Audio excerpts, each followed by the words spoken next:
Hi everyone, welcome to my videocast. I hope you had been waiting for it. Thank you for all your positive response for the previous videocast. So today I'm going to talk about two topics and I hope you have heard about them before. And if it's new for you, then I'm happy that I'm contributing something to you. So first one is preventive breaks. So the first topic is preventive breaks. Now, I usually call there's a power of preventive break for children with autism, ADHD, hyperactivity, impulsivity, especially when they are learning some new skill or doing a pre-learned skill. Because the performance pressure builds up a lot of anxiety. And anxiety is not always crying, howling. Anxiety can come in different forms. And we'll talk about what forms anxiety comes in on some other day. So today I basically want to talk about preventive breaks. So what is preventive break? Why are we doing it? How do we do it? So let's go step by step. What is basically, it's a gap, it's a break being given to any individual. In our context, it's a child here, to stay calm and relax, to regulate if they're having any kind of distress or anxiety for performance, anything. So this is usually done during the sessions or when you're working with the child on the academic skills, even during gross motor skills. So why it's being done is basically if you're not going to work on the anxiety levels and emotional distress, which is the pre-phase or it's a precipitating phase to a meltdown. Most of the time we pressurize so much that we take a tantrum level to a meltdown level. And I'll be honest about it, we seldom do that. And we should agree and we should accept this, that we provoke meltdown in our children. So the key strategy is to prevent these meltdowns. And why, as I said, anxiety is being shown in kids in different forms, in adults also in different forms. Some may bottle it up and some will explode. Some will be in totally avoiding situations. Some would be in social withdrawal situations. Some would do some repetitive behaviors, some kind of stimming. So this is all related to anxiety. So anxiety has different stages and phases. So that's it. Now, how to execute a preventive break? So let's talk about the power of preventive breaks.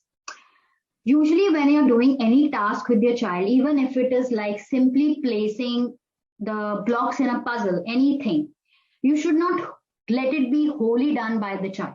Make it a turn taking and sharing tasks. So it should be a shared learning. So this gives some break to the child for his performance and this relaxes and it's a good way of building the rapport and trust with the child also. So it could be a drawing task as well. It could be any academic task. Suppose you're making a pattern or you're doing counting or you're doing any kind of word problem, anything.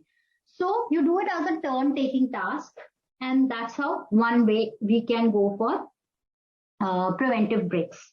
Then we can give a lot of sensory breaks and this is very popularly done. So I will just go through this very quickly.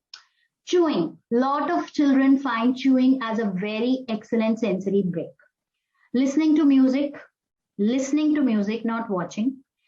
Quiet areas, they want their own quiet zone. Watching visual stimulating toys like liquid timers with glitters and waters, the sand timer, like carrying something heavy. That's again a sensory break.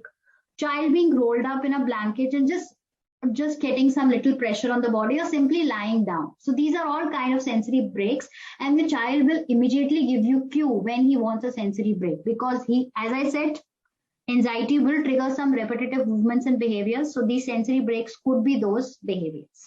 So just watch out. Next is giving preventive breaks as physical movements like push up against the wall. Some children love it, or jumping on the trampoline, or simply pressing the table. Something which is giving them lot of pressure to their compression to their joints, basically the proprioceptive thing. Simply relaxing by counting. This is the fourth way. Counting, breathing, sometimes especially for girls who are on autism or ADHD. So the picture is very different in a boy and a girl. And we will discuss this also one day. That take them to an imaginary world. Girls with autism, especially who are in the teenage thing, they like to go in the imaginary world. So that can be done with a boy as well. So this is again a relaxing way of giving preventive breaks.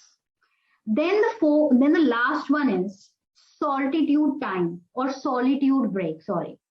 So simply a toilet break that eases a lot of us down as well. So that works for a child as well. Eating food, then again book reading, or just flipping off the paper of the book. That could be a thing. Simply calm. When they want to do their work, they need a lot of calmness. So they are not to be the one pointed out from the group. They can be taken to their calm zone, then working. So that would be the strategies for giving the preventive breaks. So I hope you have understood what preventive breaks is. So that's how we go about this. Let's go to the second one, that is scaffolding. Again, this is very effective strategy, which is again important for new skill learning or already performing an already learned skill. And a lot of teachers do this, and they must be familiar about this principle of teaching or model of teaching. But I want the therapist and the parents to understand this. So scaffolding we have also been doing unknowingly in indirect ways, but nobody told us that we are doing scaffolding. So I'll give you the hint, fading the prompts. So that's somewhere around scaffolding. So scaffolding means a particular kind of support which is given to a child to learn a new skill, and the support is given by the instructor, and then it is slowly broken into the chunks. So first the full support is being given, and then the support is reduced into stages, and finally it is faded when the child has learned the new skill. So this is the gradual fading in the support is actually scaffolding. So scaffolding has different stages, different ways also. Let's talk about the stages today. That is simply modeling it, scaffolding it, and fading it. So these are all the scaffolding things. So when you're basically doing any kind of a skill with the child, if you're working on the reading part, first assess your child, his developmental stage and level. So it's very important to assess your child on the developmental level. Okay, every child has their developmental level.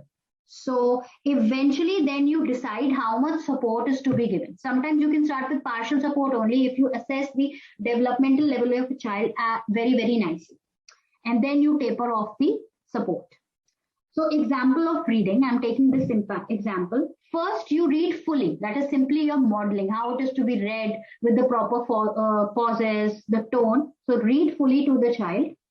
And then next time, child will read few lines out of the same paragraph, but you are the major contributor to reading. Next time would be you read one para and the child reads the other para. And finally, when we go to the fading part, that is the child reads the full para. So this is how you are tapering off the prompt, the support gradually. So this is what scaffolding is, and it can be done with any child with concerns or without concerns. And we at Vargo City serve to every child who is having any problem related to the concerns that we have been mentioned. So thank you again listening to these two topics. I'll repeat the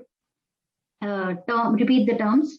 One was preventive breaks and scaffolding. Do try and do let us know your feedback. Thank you so much.